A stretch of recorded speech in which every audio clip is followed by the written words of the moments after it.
and I know this is so politically incorrect to say, but Islam is incompatible with what is called Western civilization today. Okay, bottom line, in short. Why? Well, because it basically codifies and deifies, because it gives it a theological framework, everything that the West rejects. Okay, so in definition, what's happening when European nations bring in large Muslim populations and tell them, yeah, practice your religion, here's your mosques, here's your Qurans, how else can we help you? What they're doing is introducing a parasite in the host society.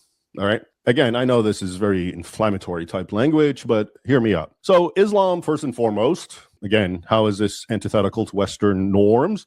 Is inherently tribalistic. Okay. And why? What do I mean? Do I mean it's tribal in the sense that, they're just close to their own race or ethnicity? Well, of course, that's there.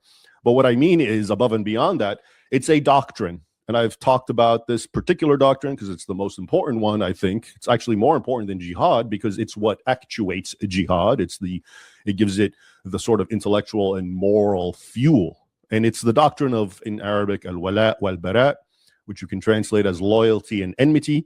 And a long story short, Islam commands Muslims through the Quran to disavow all non-Muslims, to have hatred for them in Quran 60, verse 4, Surah 60, verse 4, and to ally with and help fellow Muslims. Okay, well, that's tribalism 101. But this is deified now, okay, which gives it a stronger tone, a stronger motive. You're doing this not because it's a primordial way of living, it's because God wants it, and it's a primordial way of living. So the two fit with each other. You're already born that way, and you want to live that way. People naturally are tribal, and now you find out Allah, demands this of you, okay? So that's the number one reason that Islam does not assimilate very well in the West, okay? And, but what are the other, there's so many other things. Islam is inherently patriarchal, okay? And I personally have no problem with patriarchy, but that's very bad in the West, right? Because the West is very much against patriarchy. In Islam, sex roles are clearly defined, and they're not, of course, in the West.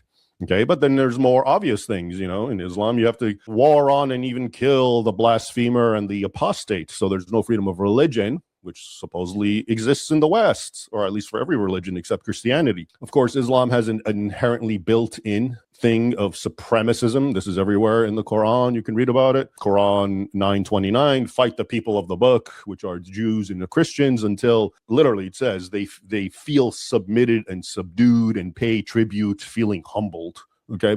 And there's a whole doctrine about how to do that, how to keep them humiliated. Right. So it's very supremacist and it's very exploitative of the non-Muslim. That same Quran verse, 929, talks about, again, extracting tribute, which is called in Arabic jizya. And of course, if you didn't know this, all the Muslims in the West who take welfare and aid and all that, they see it as jizya. Okay, this is the rightful due from the infidel. Okay, so we're coming to the West and we're going to take our due. You infidel, pay us because we're really your overlords.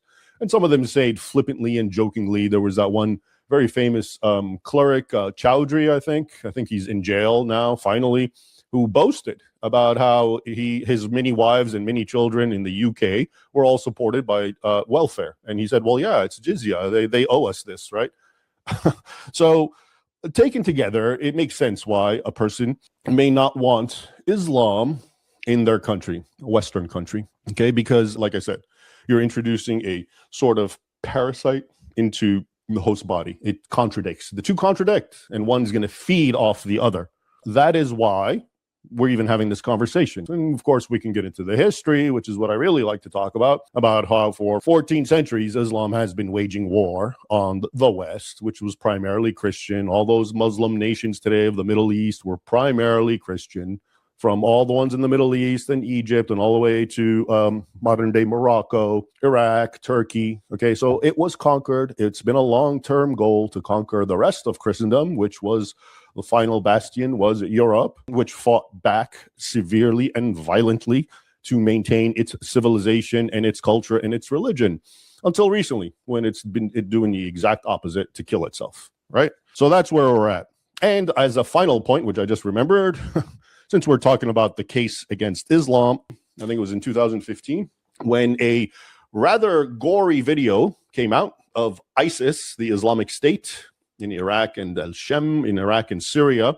and in Yemen, because that's where the video was taped. A video came out on February 15, 2015. The famous video where 21 Christians, 20 who were Coptic Christians. If you don't know, that's my background, ancestry. I'm Coptic. And one was from Ghana, African man. And they're in the orange jumpsuits with ISIS behind them. And simply because they would not convert to Christianity, we have the story of them. They stood behind them and carved their heads off. Okay.